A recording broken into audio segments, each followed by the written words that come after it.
वहीं होटल में रुद्र जब तक फ्रेश होकर वॉशरूम से आता है, अन्या के लिए खाना आ चुका था। वो कमरे में जाता है। अन्या गुमसुम सी सोफे पर बैठी थी। अन्या को देख रुद्र का दिल एक बार फिर उस एहसास में डूबने सा लगा, लेकिन जल्द ही खुद को झटक कर वो खाना लेकर अन्या के पास सोफे पर बैठ जाता है। उसकी ओर खाने की प्लेट करता है। अन्या भी बिना एक नजर रुद्र को देखे चुपचाप प्लेट लेकर खामोशी से खाने लगती है। रुद्र को उसका ये खामोश चेहरा बिल्कुल अच्छा नहीं लग रहा था, लेकिन इस वक्त वो अन्या को कुछ कहकर डिस्टर्ब नहीं करना चाहता था, इसीलिए वो चुप ही रहा। दोनों ने अपना अपना डिनर फिनिश किया।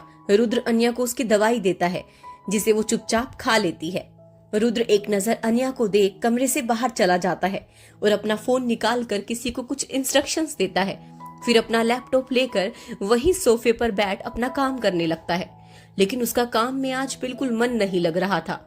उसके जहन में बार बार अन्या की वो शिकायतें और रुसवाई याद आ रही थी। अन्या उसे इतना गलत समझ रही थी। रुद्र को अपने किए पर एक बार सोचना पड़ रहा था। आखिर उसने ऐसा क्या कर दिया है? शुरुआत से ही उसके फैसले सिर्फ उसके हुआ करते थे। रुद्र के लिए कभी कोई मायने नहीं रखता था, लेकिन आज उसके फैसले पर अन्या की आंखों में आंसू आए। ये बात रुद्र को अंदर ही अंदर खा रही थी। कुछ पल में जब उसका दिल शांत नहीं हुआ तो वापस से अन्या को चेक करने कमरे में आता है। कमरे को बिल्कुल खाली देख उसकी बोहें चढ़ जाती है। वो आसपास नजर घुमाता है तो उसकी नजर बालकनी में खड़ी अन्या पर जाती है। वो बाहर की ठंड हवा में खामोश खड़ी थी।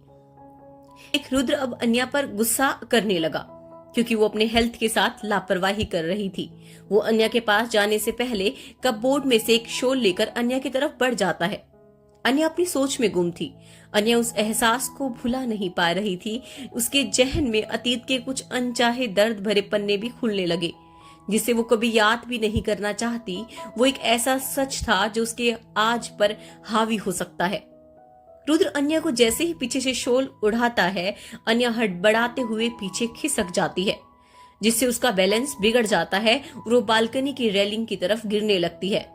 पर वक्त रहते रुद्र उससे अपनी बाहों में थाम लेता है और अन्या भी डर से कसकर उसके सीने से लग जाती है। इस वक्त अन्या डर से कांप रही थी और रुद्र के सीने से चिपकते जा रही थी। उसने उसकी शर्ट को इतनी कसकर पकड़ा हुआ था जिससे उसके नाखून रुद्र को चुभ रहे थे। लेकिन जब अन्या की कपकपाहट उसे महसूस हुई तो वो घबरा सा गया। वो उसके सर पर हाथ फेर चिंता भरे स्वर में कहता है, क्या हुआ तुम्हें अचानक? देखो सब ठीक है, तुम ऐसे कांप क्यों रही हो? तुम्हारी तबीयत तो ठीक है ना? मुझे चेक करने दो। इतना बोल रुद्र जैसे ही अन्या को खुद से अलग करने की कोशिश करता है तो अन्या और कसकर उसे लिपट जाती है। ये देख रुद्र भी समझ जाता है कि कोई बात है जो अन्या के दिल में उसे इस कदर परेशान कर रही है, और इस वक्त कुछ पूछे ऐसी सिचुएशन नहीं थी, इसलिए वो भी चुपचाप अन्या को अपनी बाहों में समेट लेता है। अन्या भी रुद्र की बाहों में खुद को महफूज कर काफी अच्छा महसूस कर रही थी। कुछ पल में वो कांपना भी बंद कर देती है। बाहर काफी तेज ठंडी हवा बह रही थी, जिसे देख रुद्र को अन्या की तबीयत की फिक्र होने लगी। वो अन्या से अलग होने की कोशिश करता तो अन्या वापस से उसे कसकर लिपट जाती। ये देख रुद्र प्यार से अन्या से कहता है, मैं कहीं नहीं जा रहा हूँ तुम्हें छोड़कर। इतना बोल रुद्र हल्का सा नीचे झुक अन्या को अपनी बाहों में उठा लेता है। अन्या भी रुद्र के गले में अपने हाथ लपेटकर उसकी आंखों में देखने लगती है। दोनों की आंखों में कुछ था एक दूसरे के लिए, लेकिन लब खामोश थे और शोर सिर्फ था तो दिल का। रुद्र कमरे में आकर ध्यान से उसे बेड पर लेटाकर जैसे ही उठने को होता है, अन्या उसे वापस से कसकर पकड़कर नामे सर हिलाती है, जिसे देख रुद्र अपनी पलकें झपकाकर अन्या के पास लेट जाता है। अन्या भी दुबक कर उसके सीने से लग जाती है। ये देख रुद्र भी बिना कुछ कहे अन्या को अपनी बाहों में भर लेता है। कुछ पल में अन्या को तो नींद आ जाती है, लेकिन रुद्र की नींद कहीं गायब सी हो जाती है। उसका ध्यान सिर्फ उसके मासूम से चेहरे पर टिका था। रुद्र अपना हाथ आगे कर प्यार से उसका गाल छूता है। उसके चेहरे पर आए बाल पीछे कर ध्यान से उसका चेहरा देखता है। फिर उसकी नजर उसके होठों पर फिसलती है, जिसे देख वो काफी प्यार से अपने अंगूठे से उसके होठों को काफी नरमी से छूकर उस एहसास को महसूस करता है। वो ये सब फील ही कर रहा था कि अचानक अन्या के चेहरे पर नींद में ही बल पड़ने लगते हैं, जैसे नींद में कोई दर्द से उसका सामना हो रहा हो। अन्या की पकड़ नींद में भी रुद्र के शर्ट पर और कसते जा रही थी। ये देख रुद्र प्यार से उसके सर और चेहरे पर हाथ फेर काफी फिक्र भरी आवाज में कहता है, ये क्या है वाइफ? ऐसी क्या बात है जो तुम्हें अंदर ही अंदर इतना दर्द दे रही है? मुझे बताओ, मैं हूं तुम्हारे साथ हर पल, हमेशा। I promise.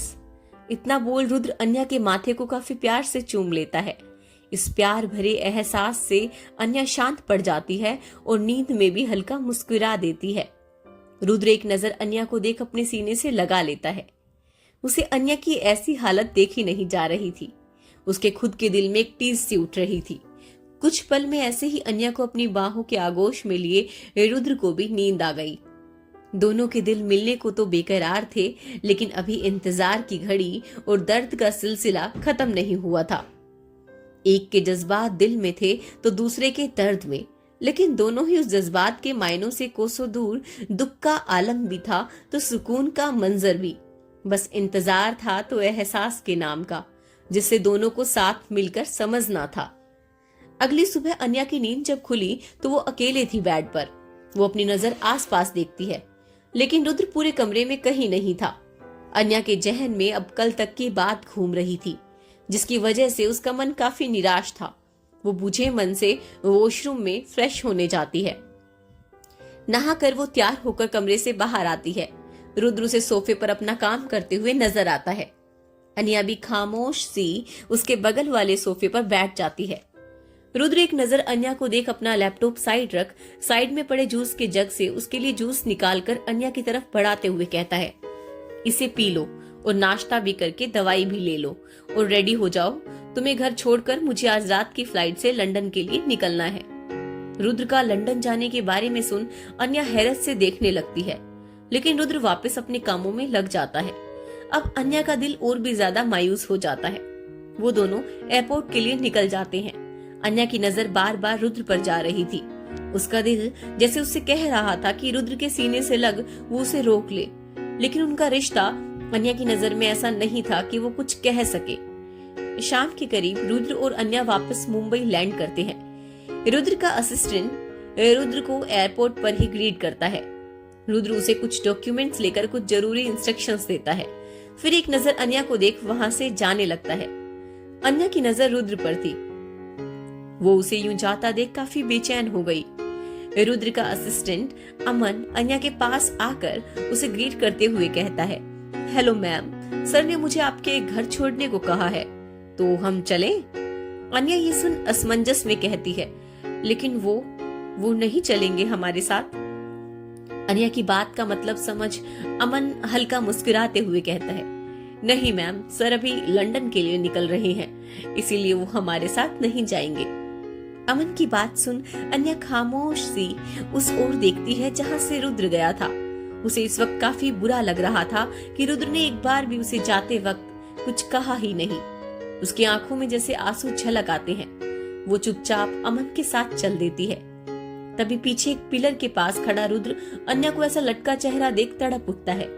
उसका तो दिल चाह रहा था कि वो सब छोड़ उसके पास जाए और एक बार फिर उसे सीने से लगा ले, लेकिन इस ट्रिप में हुए उसके रिश्ते में आए उतार चढ़ाव उनके लिए जैसे एक परीक्षा सी थी, जिन्हें उन्हें खुद ही सामना करना था।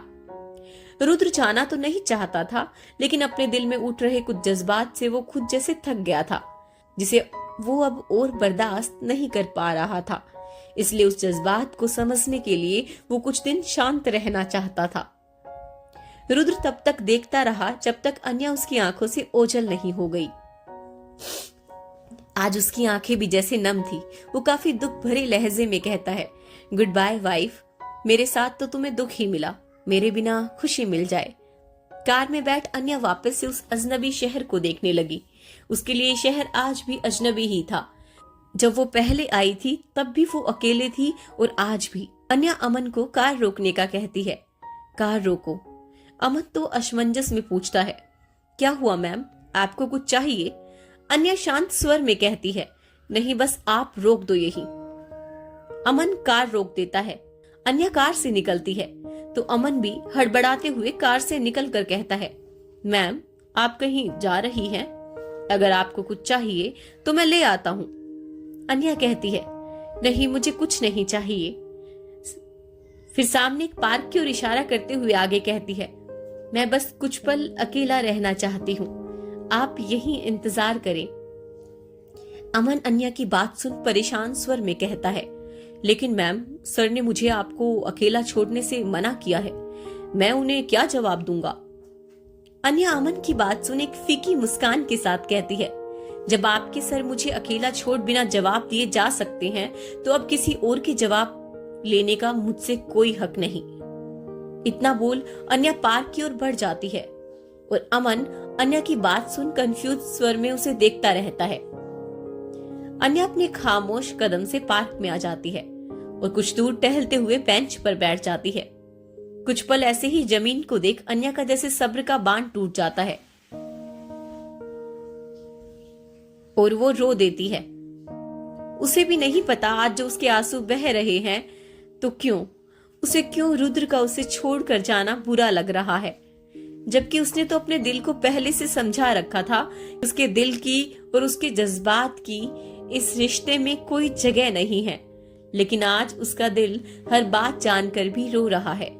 अन्या कमजोर नहीं थी, उसने अपने अतीत में काफी कुछ ऐसा सहा है जो सबके लिए काफी मुश्किल था, पर अब उसके जज्बात रुद्र के सामने कमजोर पड़ जाते हैं। आखिर क्यों? क्या रिश्ता है उनके बीच? पति पत्नी तो वो थे बस नाम के, और मोहब्बत का तो अब तक कोई आगाज नहीं था। कुछ पल ऐसे ही सुबकने के बाद कोई उसके बगल में आकर अचानक बैठ जाता है और अन्या की तरफ अपना रुमाल बढ़ा देता है। अन्या उस रुमाल को लेते हुए इंसान को देख हैरान हो जाती है। उसके मुंह से निकल आता है, आप? वो और कोई नहीं विक्रम था। अन्या को यूं गुमसुम सा पार्क में आते देख विक्रम उसके पीछे आ गया। अन्या का दर्द भरा चेहरा विक्रम से छुपा नहीं था। उसे ऐसे देख उसके दिल में भी एक आह उठ रही थी। अन्या से आखिरी मुलाकात के बाद विक्रम को कुछ दिन बाद ही कहीं अर्जेंटली जाना पड़ा, जिसकी वजह से उसकी अन्या से मुलाकात ही नहीं हो पाई। उनकी दोस्ती भी कुछ ऐसी नहीं थी कि वो उससे कांटेक्ट रख पाए, मगर इस दौरान विक्रम के जहन में सिर्फ अन्या ही छाई हुई थी और आज उसे देख वो अपने आप पर काबू नहीं कर पाया। विक्रम उसका ऐसा दर्द भरा चेहरा देख नहीं पा रहा था, इसलिए वो खुद के उमड़ रहे जज्बात को काबू कर कुछ अलग अंदाज में कहता है, जी हाँ मुझे जानकर बेहद खुशी है कि आपने मुझे भुलाया नहीं। विक्रम की बात सुन अन्या अपने आंखों के आंसू अपनी साड़ी के पल्लू से साफ कर मुंह बनाकर कहती है, आपको ऐसा हर बार क्यों लगता है कि मैं आपको भूल जाऊंगी? मेरी याददाश्त इतनी कमजोर नहीं है। विक्रम अन्या की बात मजाकिया अंदाज में कहता है, अब आपकी यादों में मैं जिंदा हूँ। इस बात की खुशी तो मुझे बहुत ज्यादा खुशी दे रही है। अन्या विक्रम की बात सुन उसे घूरते हुए कहती है, जहां तक मुझे याद है मैंने आपको सिर्फ दोस्ती का हक दिया है, मुझसे फ्लर्ट का नहीं। अन्या की बात सुन विक्रम अपनी आंखों में शरारत लिए कहता है, क्यों? आपको डर है कि आप मेरी इस पर्सनैलिटी पर कहीं दिल हार जाओगी? विक्रम की बात सुन अन्या चिढ़ते हुए कहती है, बकवास। विक्रम विश्वास से कहता है, सच्ची आपको मेरी बात पर विश्वास नहीं? अन्या एक नजर उसे ऊपर से नीचे देखकर ना में सर हिलाती है, जिस बात से विक्रम को चिढ़ मचने लगी। वो डिफेंसिव हुए कहता है, मैं सच कह रहा हूँ, स्कूल से लेकर कॉलेज तक फ्रेंड सर्कल में ऐसी कोई लड़की नहीं थी जो विक्रम के चार्म से बच सके। अन्या विक्रम की बात सुन उसकी आंखों में झांकते हुए कहती है, और तुम्हारा क्या? तुम्हें आज तक कितनों ने अपने कशिश में डुबोया है? अन्या के सवाल जैसे उसकी आंखों में थे, विक्रम उसकी आंखों में कहीं खोता हुआ कहता है, बस एक ने। अन्या आंखों को उचकते हुए इशारों में पूछती है, और वो कौन है? अन्या के सवाल पर विक्रम वैसे ही उसकी आंखों में खोए हुए अंदाज में कहता है कोई जिसकी आंखें उसके लफ्ज से ज्यादा कह देती है, जिसकी आंखों में खामोशी भी है और शोर भी, ठहराव भी और बेचैनी भी, दर्द भी और खुशी भी। विक्रम की बातें उसके कहने के लहजे जैसे अन्या पर खुद को लग रहा था, इसलिए वो अपनी नजर फेर कर कहती है, बिना नाम की है तुम्हारी ये कल्पना। विक्रम अन्या के सवाल पर जैसे होश में आता है। वो सच में आज कहीं अन्या को कुछ ऐसा वैसा बोल ना दे, इसलिए वो जल्दी से खुद को झटक अपने गर्दन पर हाथ रख कुछ सोच मुस्कुराते हुए कहता है, मैडम ये मेरी कल्पना नहीं हकीकत है और काफी खूबसूरत है। जिस दिन मौका मिला उस दिन जरूर मिलवाऊंगा। फिर उठते हुए अन्या को अपने साथ चलने का इशारा करते हुए बच्चों जैसी हरकत करते हुए कहता है, और ऐसे बातों से ही पेट भरोगी? उस दिन कंपटीशन के नाम पर तुमने मुझसे ट्रीट ले लिया, लेकिन आज मैं नहीं छोड़ने वाला। चलो चुपचाप मुझे ट्रीट दो, दोस्ती की हो और सस्ते में निपटा रही हो। अन्या विक्रम की बातें और उस दिन कंपटीशन वाले दिन विक्रम का हाल याद कर खिलखिलाकर हंस दी और विक्रम खड़े खड़े उसकी हंसी में जैसे खो गया। उसके होठों की हंसी उसके लिए दुनिया की जैसे हर दुआ से भी ज्यादा अनमोल थी। अन्या हंसते हुए खड़ी होकर चलने का इशारा करते हुए कहती है, ठीक है बाबा, आज मेरी ट्रीट, अब बच्चों जैसा रोना बंद करो। आसपास देखो, सारे बच्चे तुम्हें ही देख रहे हैं। क्या सोचेंगे कि इतने बड़े अंकल उनसे भी ज्यादा बड़े बच्चे हैं। इतना बोल अन्या हंसते हुए आगे बढ़ जाती है और विक्रम अपनी ही हरकत पर झेप जाता है। फिर अन्या के चेहरे की खुशी देखकर वो भी मुस्कुराते हुए उसके पीछे चला जाता है। अन्या पार्क से बाहर आते हुए विक्रम से पूछती है, तो कहाँ ट्रीट लेना चाहोगे जनाब? विक्रम अन्या को एक नजर देख उसे अपने पीछे आने का इशारा करता है। अन्या भी मुस्कुराते हुए चल देती है। विक्रम कुछ दूर चलकर अन्या को रोड साइड स्ट्रीट फूड की ओर इशारा करता है। अन्या ये देख हैरानी से कहती है, क्या मेहता परिवार का लाल यहाँ ट्रीट लेना चाहेगा? अन्या की बात सुन विक्रम मुंह बनाते हुए कहता है, तो क्या चौहान परिवार की बहू यहाँ ट्रीट देना अफोर्ड नहीं कर सकती? अन्या उसकी बात सुन मुस्कुरा देती है तो विक्रम आगे जाते हुए कहता है, मैडम ये मुस्कुराने से काम नहीं चलेगा, पैसा तुम्हें ही देना है और अब चलो। इतना बोल विक्रम आगे चला जाता है और सबसे पहले पाव भाजी के स्टॉल पर रुकता है और ऑर्डर देता है। अन्या खामोशी से विक्रम को देख रही थी। वो इतना डाउन टू अर्थ नेचर देख काफी इम्प्रेस थी, क्योंकि उसने कभी ये नहीं सोचा था कि इतने बड़े खानदान का बेटा उसके साथ ऐसे स्ट्रीट फूड खाने आएगा। पाव भाजी का एक निवाला जाते ही अन्या को ऐसे लगता है कि वो अपने पुराने वही प्यारे पल वापस से जी रही है। खाते वक्त उसके चेहरे पर जो खुशी थी वो विक्रम से छुपी नहीं थी। वो इतने कम वक्त में समझ गया था कि अन्या भले ही बड़े खानदान की बहू है, लेकिन उसकी खुशी ये छोटी छोटी चीजों में ही है। इसलिए विक्रम जानबूझकर अन्या का मूड ठीक करने उसे वहां लाया था। विक्रम और अन्या हंसी खुशी खाते और इधर उधर की बातें करते। विक्रम उसे अपनी बात पर मुस्कुराने के लिए मजबूर कर देता। दोनों अच्छे से घुल मिल रहे थे और अलग अलग स्वाद का मजा लेते हैं। और अन्या उन सारे पलों में अपने दर्द को जैसे भूल गई थी और बस उस पल को एंजॉय करने में लगी थी। तभी कोई चुपके से सिर्फ अन्या की तस्वीर खींच किसी को सेंड करते हुए मैसेज करता है, भाई वो मिल गई। अन्या इस बात से बेखबर अपने उस पल को जीने में लगी थी। विक्रम कुछ सोचते हुए अन्या से पूछता है, अन्या क्या मैं आपको घर छोड़ दूं? अन्या ना में सर हिलाते हुए कहती है, नहीं नहीं विक्रम, इसकी जरूरत नहीं है, ड्राइवर मेरा इंतजार कर रहा होगा। विक्रम अन्या को कार के पास छोड़ता है तो कार में बैठा अमन उसे देख एक पल को हैरान रह जाता है, क्योंकि अन्या गई अकेले थी और आ रही थी विक्रम के साथ। अन्या विक्रम एक दूसरे को बाय कहकर अन्या वापस से अपनी कार में बैठ जाती है। अमन भी एक नजर विक्रम को घूर कर कार में बैठ जाता है। उसके जहन में सिर्फ एक ही बात चल रही थी, अगर उनके बॉस को पता चला कि मैडम किसी और आदमी के साथ थी तो वो कैसे रिएक्ट करेगा, क्योंकि लास्ट टाइम अन्या को मार्केट में किसी आदमी के साथ देख रुद्र का तो काफी बुरा रिएक्शन था। ये सब सोच अमन चुप रहने में ही अपनी और अन्या की भलाई समझता है। अमन अन्या को घर छोड़ वापस निकल जाता है। अन्या सबसे पहले दिग्विजय जी और आकाश जी से मिलती है। दोनों अन्या को देख काफी खुश होते हैं, लेकिन रुद्र को उसके साथ ना आता देख दिग्विजय जी को अपने पोते पर काफी गुस्सा आता है, क्योंकि अन्या को चोट लगी थी और उसने उसे ऐसे बीच में वापस छोड़ चला गया था। आखिर उसके इस नालायक पोते को अपनी बीवी की परवाह करना कब आएगा। अन्या सबसे मिल वापस अपने कमरे में आती है। कमरा खाली देख वो एक बार ठंडी आह भरती है। उसकी जिंदगी की तरह ये कमरा भी बिल्कुल खाली था। कुछ देर में अन्या फ्रेश होकर बेड पर सो जाती है। अन्या की चोट ठीक तो नहीं हुई थी, लेकिन अब काफी हल्की थी। कुछ पल में अन्या को नींद आ गई। फिर सुबह अन्या अपने वही रूटीन में बिजी हो गई, लेकिन उसके चेहरे पर हल्की उदासी के बादल थे जो दिग्विजय जी साफ देख पा रहे थे। 2 दिन बीत गए। रुद्र ने वहां जाने के बाद अन्या को एक कॉल तक नहीं किया, जिस बात से अन्या को काफी गुस्सा आ रहा था और वह उदास भी थी।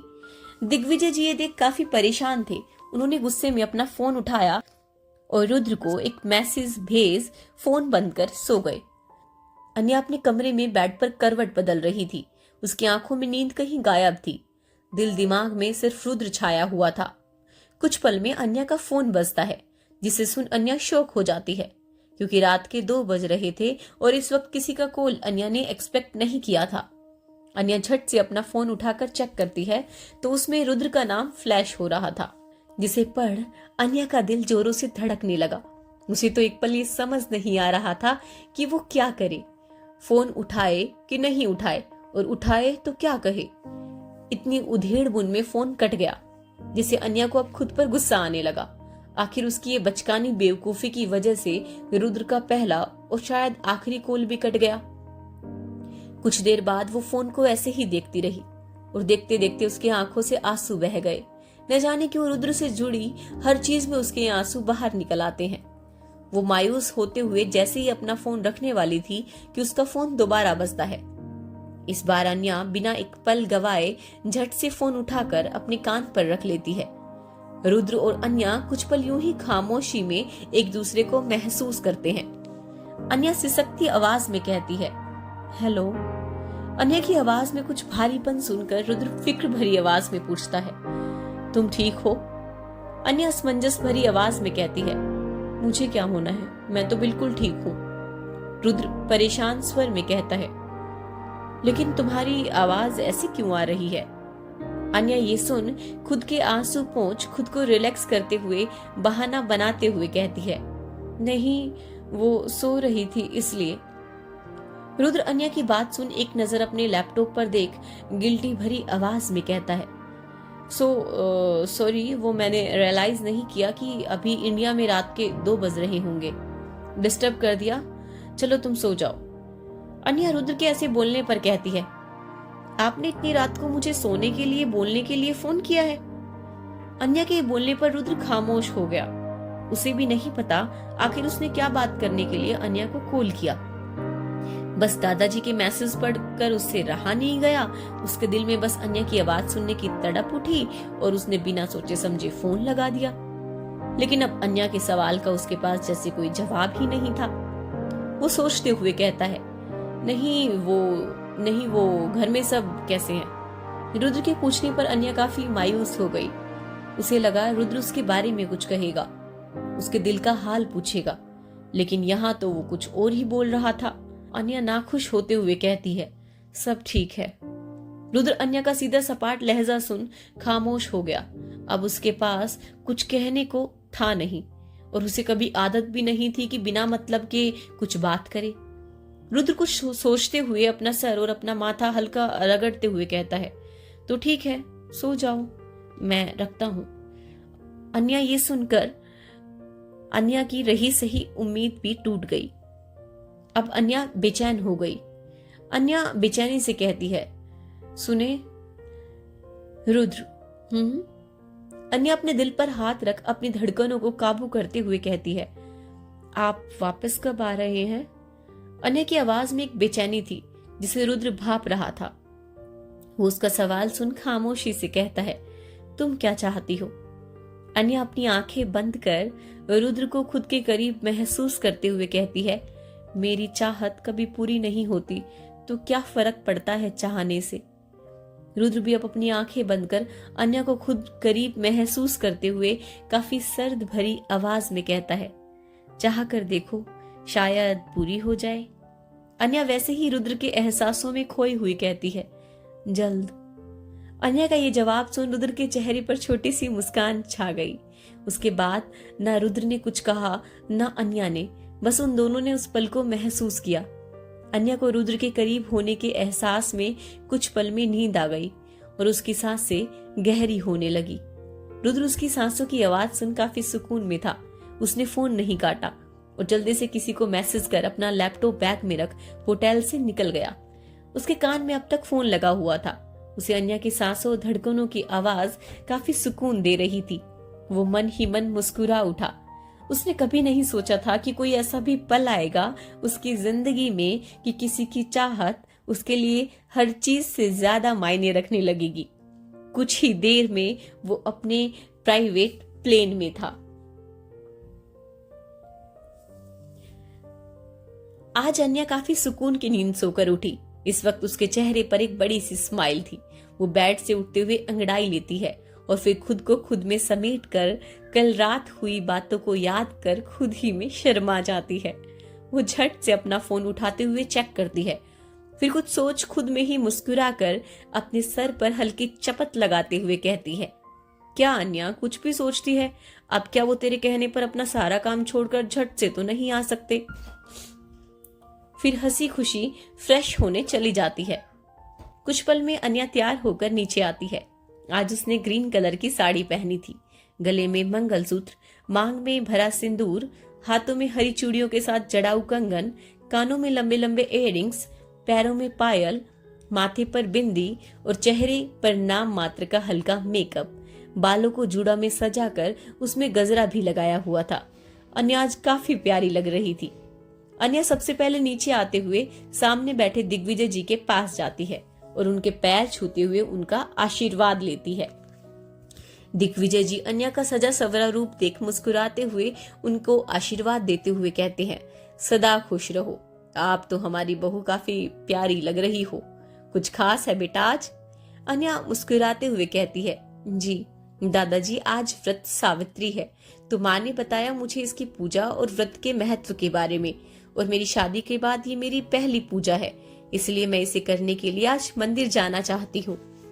दिग्विजय जी अन्या की बात सुन काफी खुश हो गए और खुशी खुशी कहते हैं, ये तो काफी अच्छी बात है बेटा। कौशल्या भी इस पूजा को काफी महत्व देती थी और अब तुम उसकी ये रीत आगे बढ़ा रही हो, ये जानकर मुझे काफी खुशी है। वो इस पूजा के लिए हमेशा शहर के बाहर वाले हमारे कुल देवी के मंदिर जाया करती थी। फिर कौशल्या जी की याद कर दिग्विजय जी उदास स्वर में कहते हैं, अगर आज कौशल्या जिंदा होती तो वे तुम्हें खुद बढ़ चढ़कर इस पूजा की रीत और महत्व समझाती। तुम्हें पता है, जब रुद्र उसे ये पूजा करते हुए देखता तो अपनी माँ से अपनी भोलेपन में कहता, माँ जब मेरी भी दुल्हन आएगी तो वो भी बिल्कुल आपकी तरह ये सब करेगी। इतना बोल दिग्विजय अपनी ही बात पर हंस पड़े और अन्या उनकी बात सुन सोच में पड़ गई कि रुद्र ऐसा बोलते हुए कैसा लगता होगा, क्योंकि अन्या ने कभी उसे इस तरह की क्यूटनेस की उम्मीद नहीं की थी। दिग्विजय हंसते हंसते फिर रुककर कुछ अफसोस के साथ कहता है, अगर आज यहाँ रुद्र होता तो तुम उसके साथ जाती और तुम दोनों को आशीर्वाद मिलता तो मुझे काफी खुशी होती, लेकिन वो नालायक तो न जाने दुनियादारी फूल बस अपने ही काम को तवज्जो देता है। कितनी बार समझाया है लेकिन सुनता एक नहीं। तुम एक काम करो, मैं रेहान को बोल देता हूँ, वो तुम्हें पास वाले मंदिर ले जाएगा। दिग्विजय जी की बात सुन अन्या तुरंत ही कहती है, रेहान घर पर नहीं है दादाजी, उसके फ्रेंड की पार्टी थी तो वो शहर से बाहर गया है तविश के साथ। दिग्विजय जी अन्या की बात से परेशान होते हुए कहते हैं, ये भी दूसरा नालायक है, जरूरत पर कभी नहीं होता घर पर। अब क्या मैं घर की बहू को अकेले भेज दूं? बेटा अब है। अन्या दिग्विजय जी को इतना परेशान होते हुए देख उनके पैरों के पास बैठ उनके हाथ को पकड़ विश्वास के साथ कहती है, अभय भी एक इम्पोर्टेंट पार्टी के सिलसिले में सुबह ही होटल चला गया और दादाजी आप चिंता ना करें, मैं चली जाऊंगी ड्राइवर के साथ, कोई बड़ी बात नहीं है। दिग्विजय जी अब लाचार होकर अन्या को देख कुछ कहने ही वाले होते हैं कि अन्या अपनी पलकें झपकाकर उन्हें विश्वास दिलाती है। दिग्विजय जी भी हार मानकर हाँ कर देते हैं। फिर अन्या कुछ सोच दिग्विजय जी से कुछ हिचकते हुए कहती है, दादाजी अगर मैं कुछ मांगू तो क्या आप मेरी बात मानेंगे? दिग्विजय अन्या की बात सुन मुस्कुराते हुए कहता है, सब कुछ तो आप ही का है बेटा, आपको मांगने की जरूरत ही नहीं है, आप बस हक से बोलो।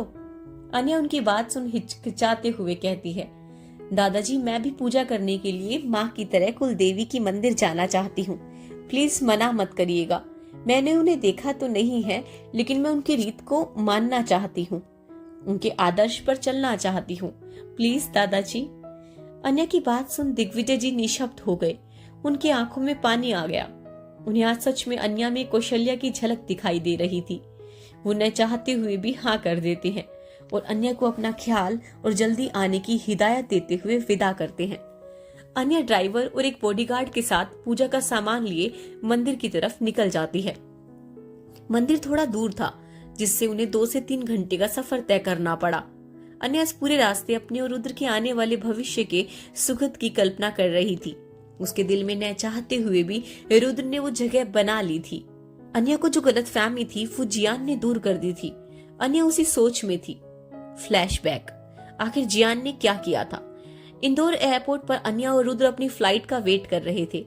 रुद्र ने जियान को भेज अन्या के लिए कॉफी और स्नैक्स का कहा, क्योंकि अन्या की तबीयत ठीक नहीं थी और उसे दवा भी लेनी थी। जियान जब तक वापस आया सब लेकर, तब तक रुद्र किसी इंपॉर्टेंट फोन कॉल की वजह से बाहर चला गया, क्योंकि वहां नेटवर्क नहीं आ रहा था।